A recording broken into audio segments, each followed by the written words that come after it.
बहुत ही महत्वपूर्ण और बहुत ही एक्सक्लूसिव तस्वीरें आप देख पा रहे हैं कि इन तस्वीरों के जरिए जिसमें कि प्रधानमंत्री नरेंद्र मोदी, मध्य प्रदेश के मुख्यमंत्री शिवराज सिंह चौहान और तमाम जो इस कार्यक्रम से जुड़े जो लोग हैं वो इस कार्यक्रम स्थल पर मौजूद। और ये देखिए, प्रधानमंत्री उन तमाम 8 चीतों को, उनके क्रेट्स को अब ये खोल दिया गया। और ये देखिए, पहला चीता खुद फोटोग्राफी करते हुए। ये बहुत ज़्यादा ये महत्वपूर्ण पल। आप सोचिए, 70-75 साल हो गए हमारे देश में चीते विलुप्त हो गए थे, और उस विलुप्ति के बाद कई सालों तक बहुत विचार विमर्श के बाद कि आखिरकार फिर से हमारे जंगलों में कैसे चीतों की वापसी हो सके। ये देखिए, ये वही चीते, अब हमारे नामीबिया के ये चीते अब कूनो नेशनल पार्क में पहुंच चुके हैं। ये आसपास के वातावरण को देख रहे हैं, महसूस कर रहे हैं, क्योंकि एक बहुत ही अलग इन्हें एहसास हो रहा होगा नामीबिया के जंगलों से। अब ये सीधे भारत के जंगलों में कूनो नेशनल पार्क में अब ये पहुंच चुके हैं। प्रधानमंत्री इस बहुत ही महत्वपूर्ण क्षण का लुत्फ उठाते हुए और उन तस्वीरों को अपने कैमरे में कैद करते हुए, साथ में आपने देखा मध्य प्रदेश के मुख्यमंत्री शिवराज सिंह चौहान भी मौजूद थे। कुल 8 चीतों को हिंदुस्तान लाया गया है। जैसा कि हमने बताया कि इनमें 5 मादा चीता हैं और 3 नर चीता हैं। इन 8 चीतों को आपने देखा, प्रधानमंत्री ने विशेष जो क्रेट्स थे उन क्रेट्स को खोल दिया गया और फिर वो सभी 8 चीते अब मुक्त हो चुके हैं। लेकिन ये अभी जंगलों में नहीं जाएंगे, ये एक बहुत ही ख़ास एरिया बनाया गया है। उन्हीं ख़ास एरिया में अभी ये 1 महीने तक रहेंगे और उसके बाद फिर इनकी लगातार मॉनिटरिंग की जा रही है, मॉनिटरिंग की जाएगी। आप देख सकते हैं इन चीतों के जो गर्दन है उस पर एक कॉलर, जो GPS टैग है वो लगा हुआ है ताकि इनकी मॉनिटरिंग की जा सके। और मैं उसी पर लौट भी रहा था कि सभी चीतों के गर्दन पर उनके नाम या फिर कोड के हिसाब से सैटेलाइट या फिर GPS VHF कॉलर्स लगा दिए गए हैं। और इसी नेशनल पार्क में जो हम आपको दिखा रहे हैं, ये कूनो राष्ट्रीय उद्यान, कूनो नेशनल पार्क, इसमें एक डेटा डाउनलोड फैसिलिटी सेंटर बनाई गई है। और इस इक्विपमेंट को, रेडियो टेलीमेट्री इक्विपमेंट को खरीदने और फैसिलिटी बनाने की सारी प्रक्रिया 4 से 6 महीने में पूरी कर ली जाती है। और ये जो आप देख रहे हैं इनके गर्दन में, इनको वहीं पे इन चीतों को लाने से पहले ही इनको नामीबिया पहुंचा दिया गया था। और फिर इन्हें ये तमाम जो कॉलर हैं, RF ये कॉलर, इनको लगाकर ही इन्हें लाया गया है। रेडियो कॉलर हैं इन्हें, और इनकी ताकि इनकी जो ट्रैकिंग है, इनकी निगरानी वो हो सके रेडियो कॉलर के ज़रिए। और फिर इन्हें हम जैसे कि बता रहे हैं कि इनको आइसोलेशन में रखा जाएगा और फिर इन्हें जंगलों में मुक्त किया जाएगा। तो ये कुछ अहम बातें हमने आपको बताया कि किस तरह से वहाँ पे इन्हें पकड़ा गया, फिर उनके बाद उनको जो तमाम रूल्स एंड रेगुलेशंस हैं उनके ज़रिए इन 8 चीतों को भारत लाया गया है। 70 साल पहले हमारे देश में बहुत सारी चीते हुआ करते थे, लेकिन किन्हीं न किन्हीं वजहों से वो सारे विलुप्त होते चले गए। कुछ अवैध शिकारियों के शिकार बन गए। एक भी हमारे देश में चीता नहीं बचा। लेकिन सरकार लगातार कई सालों से प्रयास कर रही थी कि हम जो हैं वो इन चीतों को वापस से एक बार फिर से लाएं, चूँकि पारिस्थितिकी तंत्र भारत का भी बहुत बेहतर है। और जैसे कि हमने कहा कि नामीबिया के जो वैज्ञानिक थे वो महीनों तक यहाँ पे आते रहे, जाते रहे, और यहाँ का जो भूवैज्ञानिक स्थिति है, यहाँ की जो जलवायु है, उनका उन्होंने अध्ययन किया। और अध्ययन करने के बाद ही वो इस नतीजे पर पहुँचे कि इन तमाम चीतों को मध्य प्रदेश में जो कूनो नेशनल पार्क है, वहाँ की जो स्थिति है, परिस्थिति है, जलवायु है, उसके हिसाब से छोड़ना ज़्यादा उचित होगा। तो उसके बाद ही ये फैसला लिया गया। और हमने आपको बताया कि इन तमाम चीतों के गर्दन में रेडियो कॉलर लगे हुए हैं ताकि इनकी मॉनिटरिंग की जा सके।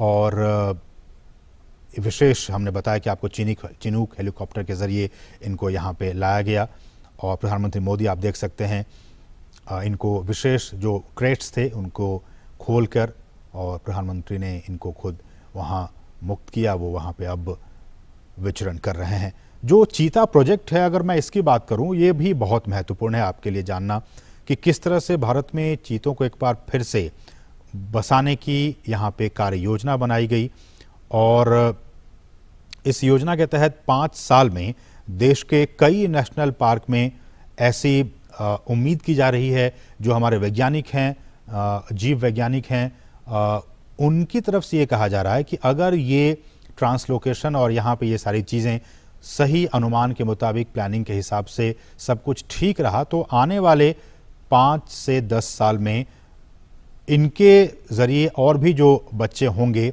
उनको ऐसे उम्मीद की जा रही है कि 40 से 50 चीते पैदा होंगे और फिर उनको देश के अलग अलग नेशनल पार्क में फिर उन्हें बसाया जाएगा। बहुत ही महत्वपूर्ण। अभी तो सिर्फ ये 8 चीते कूनो नेशनल पार्क में आए हैं, लेकिन इन के बाद इनकी जब आबादी बढ़ेगी, ऐसी उम्मीद की जा रही है कि 40 से 50 के तादाद में इनकी आबादी होगी आने वाले 5 सालों में।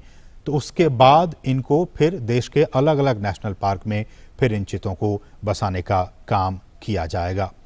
और इस कार्य योजना के ज़रिए जैसा कि हम कह रहे हैं कि भारत एक बार फिर दुनिया के सबसे तेज़ रफ्तार वाले जानवर चीता का घर अब बनने जा रहा है और भारत सरकार ने चीतों को फिर से देश के जंगलों में लाने का काम किया है, बहुत ही महत्वपूर्ण काम किया है।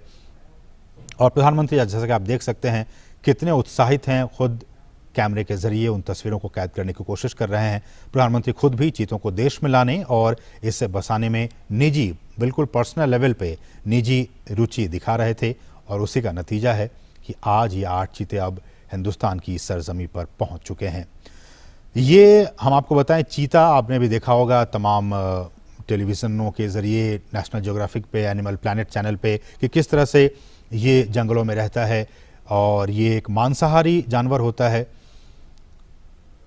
भारत से इसका लगभग 70-75 साल पहले खात्मा हो गया था और कहा जाता है कि अवैध शिकार जो रहा वो एक बहुत अहम वजह रहा इनके एक्सटिंक्ट होने के, इनके विलुप्त होने के।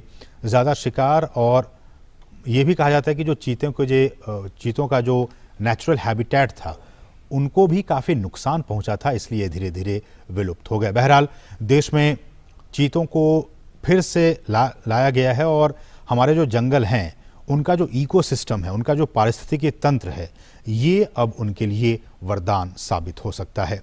जैसा कि हम सभी जानते हैं कि ये जो जानवर है, ये जो चीता है, वो खुले मैदानों में रहते हैं।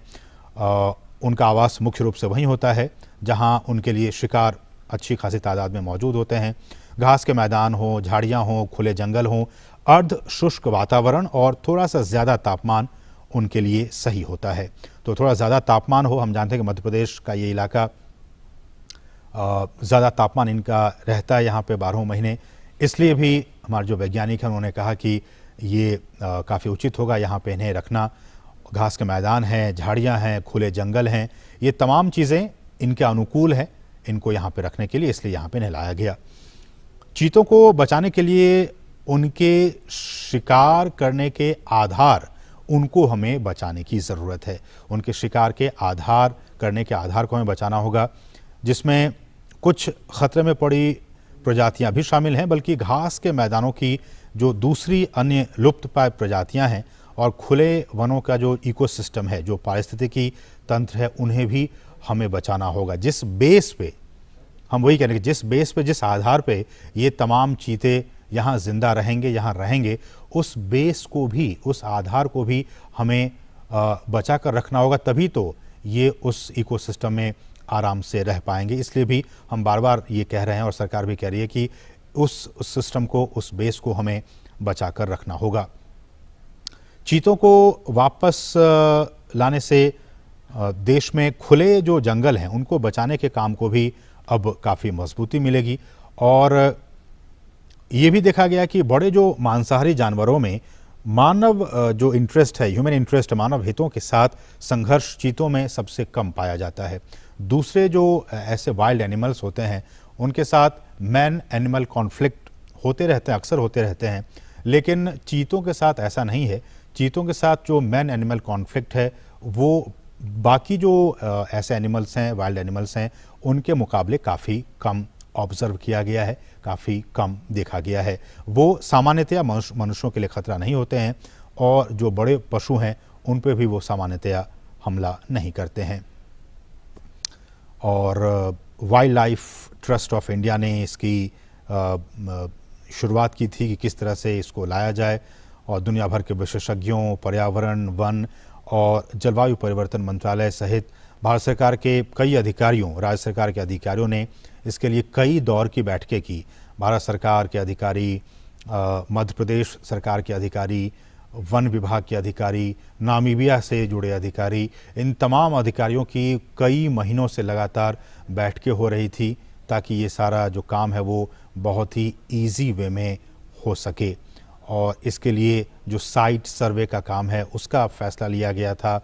और हालांकि इसके बाद ये भी खबरें आई कि वैसे राज्यों में इन्हें छोड़ा जाए जहां की पहले से चीता पाए जाते थे और उन्हें ही प्रायोरिटी बेसिस पर उन राज्यों को सिलेक्ट किया जाए।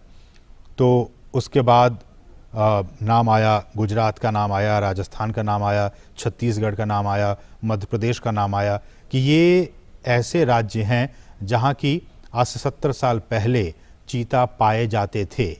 अब हमारे जो वैज्ञानिक थे, हमारे जो अधिकारी थे, उनके मन में ये आया कि फिर अब इन तमाम जो राज्य हैं, गुजरात, राजस्थान, छत्तीसगढ़, मध्य प्रदेश, ये तमाम राज्यों में से नामीबिया से जो चीते लाए जाएंगे उनके लिए सबसे मुफीद, सबसे एडेप्टेटिव एटमॉस्फेयर कहाँ होगा जहाँ कि वो अपने आप को अच्छे से ढाल सकें। तो फिर जीव विज्ञानियों ने ये फैसला लिया कि इनके लिए मध्य प्रदेश ही सबसे उपयुक्त जगह है। मध्य प्रदेश का कूनो राष्ट्रीय उद्यान सबसे उपयुक्त जगह है जहाँ की इसे रखा जा सकता है, छोड़ा जा सकता है। तो उसके बाद ही यह फैसला लिया गया और फिर नामीबिया से हमने बताया कि किस तरह से इन 8 चीतों को यहाँ पे लाया गया है। अधिकतम दूरी आपने देखा होगा नेशनल ज्योग्राफिक चैनल पे या फिर एनिमल प्लैनेट चैनल पे, किस तरह से ये कितनी स्पीड में इस पृथ्वी पर अगर सबसे स्पीड में अगर दौड़ने वाला कोई प्राणी है तो वो चीता है। अधिकतम गति इसकी 450 मीटर तक ही दौड़ सकता है, लेकिन 1 मिनट में बहुत ज़्यादा स्पीड में ये दौड़ता है। 450 मीटर तक दूरी तक ये दौड़ सकता है अधिकतम गति से। और कहा जाता है कि दौड़ने के दौरान चीते के शरीर का जो तापमान है वो काफ़ी ज़्यादा बढ़ जाता है, इसलिए ये बहुत दूर तक नहीं दौड़ पाते हैं। बहुत स्पीड में दौड़ पाते हैं लेकिन बहुत दूर तक नहीं दौड़ पाते हैं, क्योंकि इससे इनके शरीर का जो हीट है वो काफ़ी बढ़ जाता है। और कहा जाता है कि जो तापमान है इनके शरीर का वो करीब 2.5 डिग्री सेल्सियस तक बढ़ जाता है। और ऐसे में जो इनका जो दिमाग होता है, ब्रेन, वो इस बढ़ी हुई गर्मी को सहन नहीं कर पाता है, झेल नहीं पाता है और वो अचानक ही दौड़ना बंद कर देता है। आपने देखा होगा तमाम जो प्रोग्राम्स बनते रहते हैं उसके ज़रिए, और ये 1 मिनट तक किसी भी शिकार का पीछा करता है और अगर वो नहीं मार पाता है तो फिर ये उसका पीछा करना छोड़ देता है। तो ये कुछ अहम बातें, हालांकि आप इसके बारे में जानते होंगे। एक बार फिर से हम आपको बता दें कि ये जो चीते लाए गए हैं उनमें से 3 नर हैं और 5 मादा हैं। 2 नर चीतों की उम्र जो है वो 5.5 साल के आसपास है और कहा जाता है कि दोनों भाई हैं। इनमें भी काफ़ी कुछ ये बातें काफ़ी महत्वपूर्ण रखती हैं कि इनके आपस के संबंध कैसे हैं। कई बार ये आपस में एक दूसरे को भी दुश्मन समझ बैठते हैं। तो कहा जा रहा है कि जिन चीतों को लाया गया उसमें से 2 जो नर हैं वो आपस में भाई हैं और दोनों नामीबिया के ओडजीवारेंगो, अगर मैं प्रोनाउंसिएशन ठीक से नहीं कर पा रहा हूँ तो मुझे माफ़ कीजिएगा, ओडजीवारेंगो स्थित जो निजी रिजर्व फॉरेस्ट हैं वहाँ से इन दोनों भाइयों को लाया गया है, 2 नर चीतों को लाया गया है। जो तीसरा नर है उसकी उम्र 4.5 साल है। इसका मतलब कि ये जो 2 नर हैं जिनकी उम्र 5.5 साल, उनसे ये थोड़ा छोटा है, 4.5 साल इसकी उम्र है और इसे नामीबिया के एरिंडी प्राइवेट गेम रिजर्व से लाया गया है। और 5 मादा चीतों में से एक 2 साल का है, 2 साल की है, एक 2.5 साल की है, एक 3 से 4 साल की, तो 2 जो है वो 5-5 साल की हैं। तो 2 जो मादा चीता है वो 5-5 साल की उनकी उम्र है और एक 2 साल की है, एक 2.5 साल की और एक जो है वो 3 से 4 साल के बीच की इनकी उम्र है। और जैसा कि हमने कहा कि ये 30 दिनों तक पीएम मोदी ने 3 चीतों को पार्क में छोड़ दिया है। ये हम आपको ताज़ा अपडेट बता रहे हैं। 8 में से 3 चीतों को पार्क में छोड़ा जा चुका है। प्रधानमंत्री नरेंद्र मोदी ने बाड़े में छोड़े गए इन चीतों की तस्वीरें ली, आपने देखा इन तस्वीरों के ज़रिए। और कूनो जबकि अब ये पहुंच चुके हैं, 30 दिनों तक ये क्वारंटीन रहेंगे और उसके बाद फिर उनके स्वास्थ्य और बाकी जो एक्टिविटीज़ हैं उन पर लगातार नज़र रखी जा रही है, आगे भी नज़र रखी जाएगी। और अगर इन 30 दिनों तक सब कुछ ठीक रहा तो फिर इन 8 चीतों को जंगल में छोड़ दिया जाएगा। और कूनो ये भी, जैसा कि हमने कहा कि चीतों के लिए कूनो नेशनल पार्क क्यों ही इसी पार्क को क्यों चुना गया। हालांकि हमने कहा कि गुजरात भी पहले वहाँ पे चीते पाए जाते थे और बाकी जो राज्य मध्य प्रदेश की बात हो, छत्तीसगढ़ की बात हो, ये सारे क्लाइमेट के हिसाब से, इनके रहन सहन के हिसाब से वो सारी चीज़ें मुफीद थी। लेकिन बावजूद इसके कूनो नेशनल पार्क क्यों चुना गया, तो ऐसा कहा जाता है कि करीब 1 दशक पहले गिर के जो एशियाई शेर हैं उनको यहाँ तैयार किया गया था लाने के लिए। हालांकि इन शेरों को यहाँ नहीं लाया जा सका और कहा जाता है कि स्थानांतरण की सारी तैयारियां भी पूरी हो गई थी। शेर के शिकार के लिए, जैसा कि आप जानते हैं कि चीतल हो, संभल, ऐसे जानवरों को भी यहाँ पे स्थानांतरित किया गया था। लेकिन शेर के लिए की गई तैयारी अब इन चीतों के लिए, ये जो 8 चीते हैं उनके स्थानांतरण के लिए अब काम आ जाएगी। और मध्य प्रदेश सरकार भी काफ़ी एक्टिव थी। उन्होंने कूनो के अलावा मध्य प्रदेश के ही नौरादेही वन्य अभ्यारण्य हो या फिर राजस्थान में भैंसोड़गढ़ हो वन्य जीव परिसर, इन तमाम राज्य सरकारों की तरफ से भी वैज्ञानिक आकलन कराया गया था और आकलन के बाद ही कूनो नेशनल पार्क में इन्हें छोड़ने का फैसला लिया गया।